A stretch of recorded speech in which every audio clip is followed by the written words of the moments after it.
నమో వెంకటేశాయ. ఇంతకుముందు మనము 2 వీడియోస్లో సర్వదర్శనం టోకెన్స్ ఇచ్చే టైమింగ్స్ మార్పు, అట్లే అందరికీ సర్వదర్శనం టోకన్లు ఎలా ఇవ్వాలని తెచ్చుకున్నాం. దాంట్లో 300 కోటా వెళ్తూనే ఉంటుంది. 300 కోటా కాకుండా మనము ఎంతమందికి వచ్చు అంతమంది ఇచ్చుకుంటూ పోవడమే. ఇంకా విఐపీలకి శ్రీవాణికంతా వాళ్ళకందరికీ వాళ్ళకంతా ఒక టైమింగ్ ఉంది కాబట్టి 6 to 12.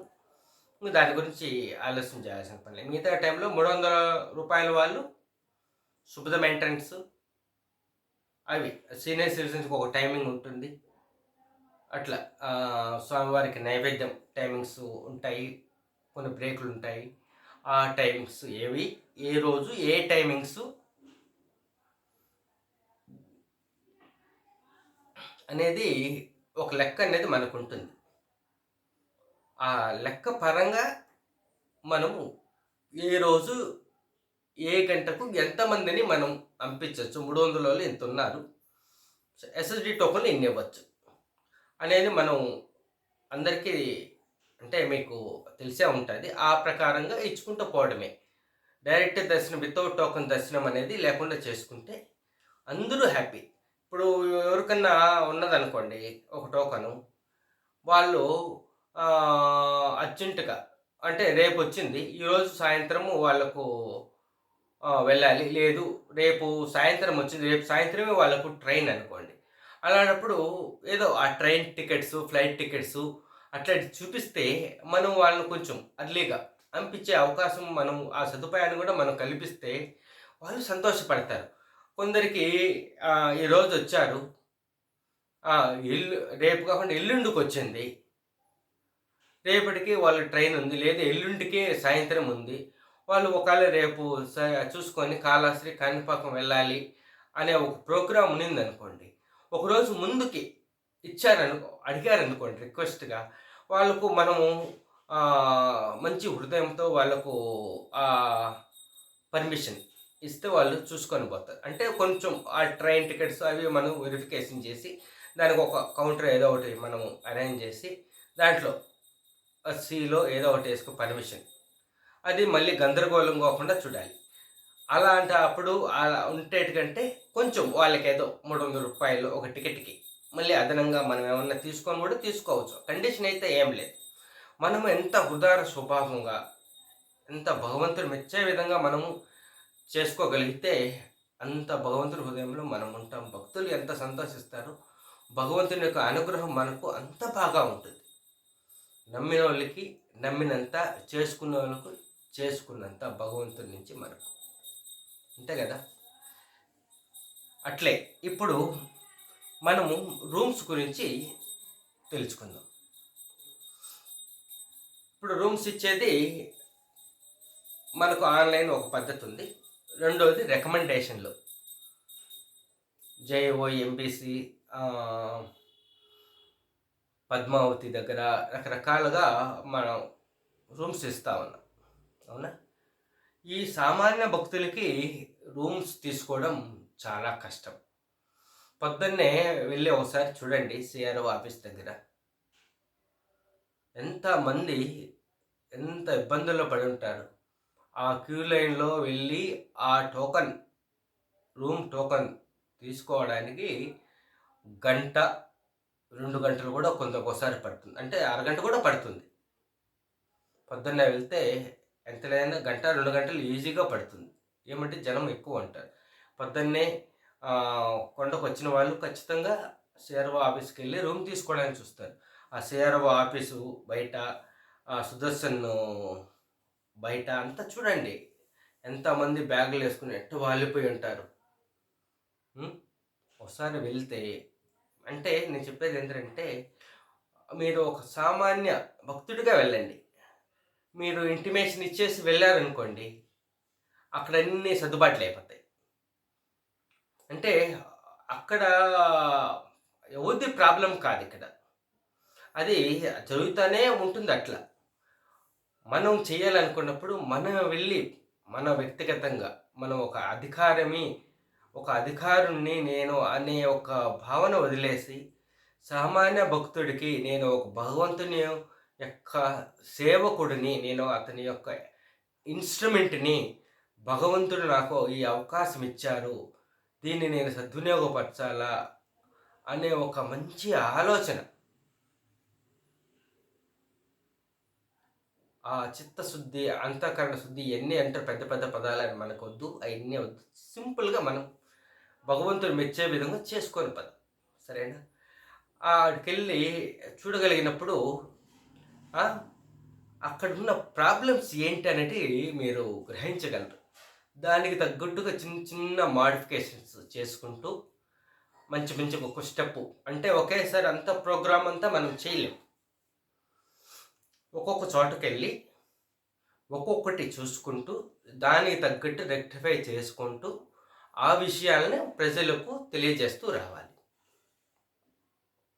మనం మోడిఫికేషన్ చేసామనుకున్న వెంటనే ప్రజలకు తెలియదు, పాత పద్ధతినే అనుసరిస్తారు. మనం చేసాము, దాన్ని 10 మందికి తెలియచేయాలి అదే. ఇప్పుడు రూములు ఆన్లైన్ బుకింగ్ వాళ్ళకందరికీ కొంచెం కోపం వస్తుందని నేను ఈ మాట చెప్తే వాళ్ళు కూడా అర్థం చేసుకోవచ్చు. ఆన్లైన్ బుకింగ్ చేసుకుంటున్నాము అని అంటే అందరికీ సాధారణంగా చదువుకున్న వాళ్ళు ఉంటారు, ధనవంతులే ఉంటారు.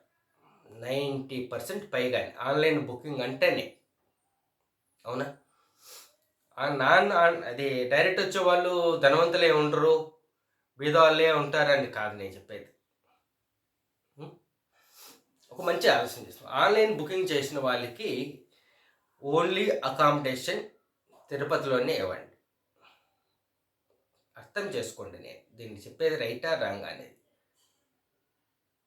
శ్రీనివాసం, మాధవ నిలయం, భూదేవి, అది విష్ణు నివాసం, ఇట్లా ఇంకా ఏమేమి ఉన్నాయో మన సంస్థకు తెలిసిన ఉండేటివి, అవి మాత్రమే ఆన్లైన్ బుకింగ్ అంటేనే తిరుపతి. రికమెండేషన్లు పద్మావతి గెస్ట్ హౌస్ ఆడున్న విల్లాస్కి మాత్రమే ఇవ్వండి, లేదా ఇంకొకటి ఏదన్నా ఒకటి కేటాయించండి. ఏది కౌస్తుభమా, నందకమా, పాంచజన్యమా, రామ్ బగీచానా, ఇట్లా ఏదో ఒకటి. రామ్ బగీచాలో 3 ఉన్నాయి, ఒక్కటి కేటాయించండి చాలు. విల్లాసు రామ్ బగీచాలో 3 ఉన్నాయి, అందులో ఒకటి కేటాయించండి. మిగతాటివన్నీ సాధారణ భక్తులకు మీరు ఇవ్వగలిగితే భక్తులు అందరూ సంతోషిస్తారు. ఏమంటే ఒక టాక్ ఉంది, ఏ గుడికైనా డబ్బులున్న వాళ్ళకి, పదవులున్న వారికి భగవంతుడు అనేది. ఆ నెగటివ్ ఆలోచనను మనం తీసేయగలగాలి. సామాన్య భక్తుడికి కూడా మనం మంచి చేయగలిగితే, ఆ రూమ్స్ మనం ఇవ్వగలిగితే, అందరి దృష్టిలో సామాన్య భక్తుడికి కూడా ఇక్కడ స్నానం ఉంది అనేది. సరేనా? నడిచి వచ్చే వాళ్ళకి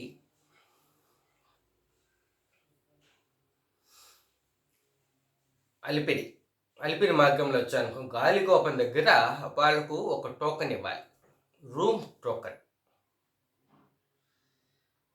రూమ్కు సంబంధించి ఎంతమంది వచ్చారు అనేది. అది కింద నుంచి పైకి వెళ్ళంగానే వాళ్ళకు రూమ్ అలాట్ అవ్వాలి. ఏమంటే గాలిగోపురం కాడి నుంచి నడుచుకొని వాళ్ళు సిఆర్ఓ ఆఫీస్ కాడికి వెళ్ళడానికి ఎంత లేదన్నా 3 గంటలు ఇటు అటు పడుతుంది. వీళ్ళు ఆ టోకన్ వాళ్ళ పేరుతో రిజిస్ట్రేషన్ చేసుకోగానే ఒక 3 గంటలు లేదంటే 3:30 గంటకు వాళ్ళకు ఎన్ని రూపాయలది, 50 రూపాయలదా, 100 రూపాయలదా, 200దా, 1000 రూపాయలదా, 500దా, ఎంత కావాలి, ఎంతమంది ఉన్నారు, ఏ రూమ్ కావాలా అనేది వాళ్ళకు మనము ఇవ్వగలగాలి. అట్లే శ్రీవారి పాదాల నుంచి నడిచొచ్చే వాళ్ళ దగ్గర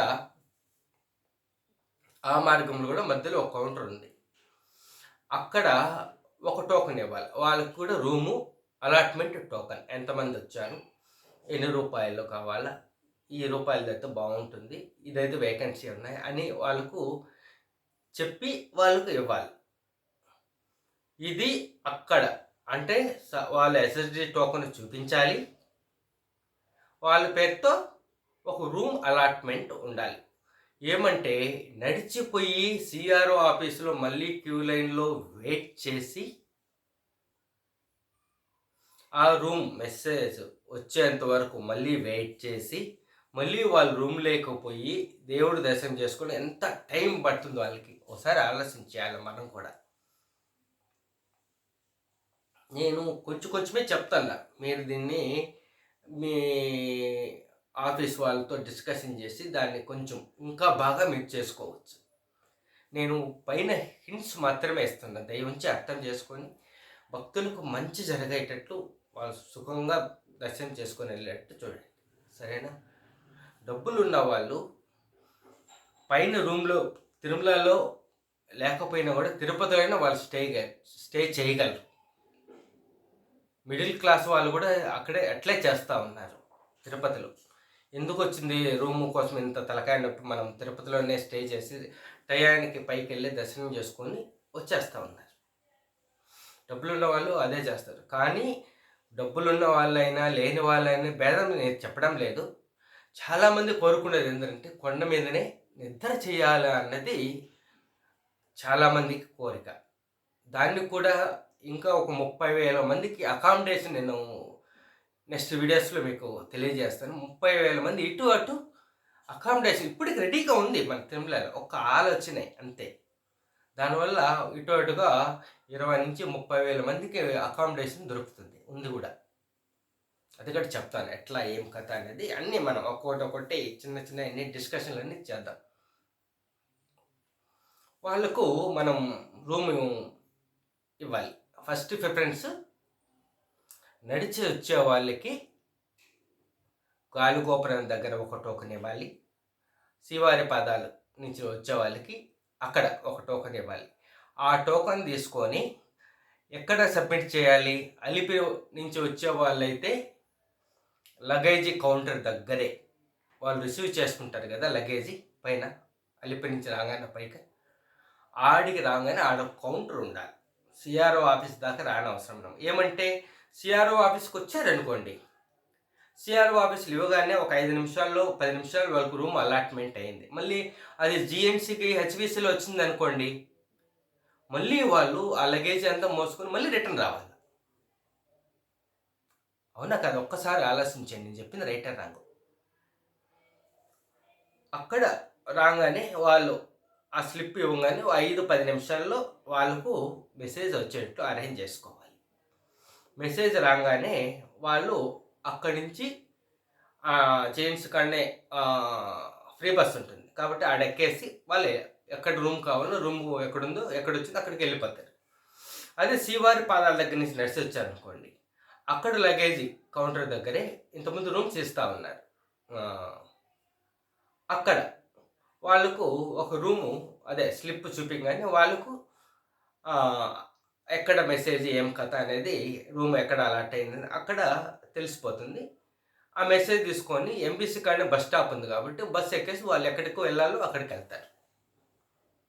మళ్ళీ సిఆర్ఓ ఆఫీస్కి వచ్చి అదే శ్రీవారి పాదాల మెట్ల ఎంబీసీ కాడి సిఆర్ఓ ఆఫీస్ కాడికి వచ్చి మళ్ళీ తీసుకొని మళ్ళీ వెనక్కి ఏడాడుకు పోవాలంటే కొంచెం ఇబ్బంది. మనము ఇబ్బంది లేకుండా చేయడము అన్నది మనం అనుకున్నది మనం చేయగలగాల్సింది. కాబట్టి ఎంతవరకు భక్తులకు ఇబ్బంది లేకుండా చేసుకుంటూ పోతా ఉన్నాం అంత విధంగా చేసుకుంటూ పోవడం, ఆ లెవెల్ వరకు మనం చేయగలగాలి. నేను ఓన్లీ హింట్సే ఇస్తున్నాను. మన సిబ్బందితో, మన పరివారంతో, స్వామివారి యొక్క పరివారంతో మీరు డిస్కషన్ చేసి దాన్ని ఇంప్లిమెంటేషన్ చేయగలిగితే ఇంకా బ్రహ్మాండంగా ఉంటుంది. ఇంకా మెరుగ్గా, దీనికన్నా ఇంకా మెరుగ్గా మీరు చేయగలిగితే చాలా సంతోషం. అవునా? ఇంకా సాధారణ భక్తులు బస్సులకు వచ్చేవాళ్ళు వాళ్ళు కూడా సిఆర్ఓ ఆఫీస్లో తీసుకోవచ్చు. ఫస్ట్ ప్రిఫరెన్స్ నడిచి వచ్చిన వాళ్ళకి చాలా అలసిపోయి ఉంటారు కాబట్టి ఫస్ట్ ప్రిఫరెన్స్ వాళ్ళకి ఇవ్వాలా? నేను చెప్పింది రైటే కాదో ఒకసారి ఆలోచించండి ప్లీజ్. ఆన్లైన్ చేసుకున్న వాళ్ళు ఆన్లైన్ చేసుకుంటారు. విఐపీలు రికమెండేషన్లు వాళ్ళది వాళ్ళు చూసుకుంటారు. మనం చూడాల్సింది ఏంటంటే ముఖ్యంగా నడిచొచ్చే భక్తుల్లో ఒక ఆలోచన, ఒక మంచి ఆలోచన వాళ్ళపైన ఉంచితే ఇలా ఇవ్వగలిగితే సరిపోతుంది. అంటే అందరికీ రూములు ఇస్తున్నాం మనము. లెటర్స్ కానీ రికమెండేషన్ కానీ ఆన్లైన్ చేసిన వాళ్ళకి అందరికీ మనం రూమ్స్ అడిగిన వాళ్ళకి అడిగినట్టు రూమ్స్ ఇవ్వాలి, మనం ఇస్తున్నాం. దాంట్లో ఒక స్టెప్స్ ఎక్కించిన వాళ్ళకి ఫస్ట్ ప్రిఫరెన్స్ వాళ్ళకి ఇస్తే సరిపోతుంది. వాళ్ళకు అంత సేద తీర్చుతాం తెలుసా, మనం రూమ్ ఇస్తే ఎంత సంతోషిస్తారు. అది సరేనా. నెక్స్ట్ వీడియోస్లో మరికొన్ని అకామిడేషన్ ఒక 20 నుంచి 30,000 వరకు ఫ్రీ అకామిడేషన్ ఉంది మన దగ్గర. ఒక చిన్న ఆలోచన, దాన్ని ఇంప్లిమెంటేషన్ చేసుకుందాం. నమస్తే. ఓం నమో వెంకటేశాయ. జై శ్రీరామ్.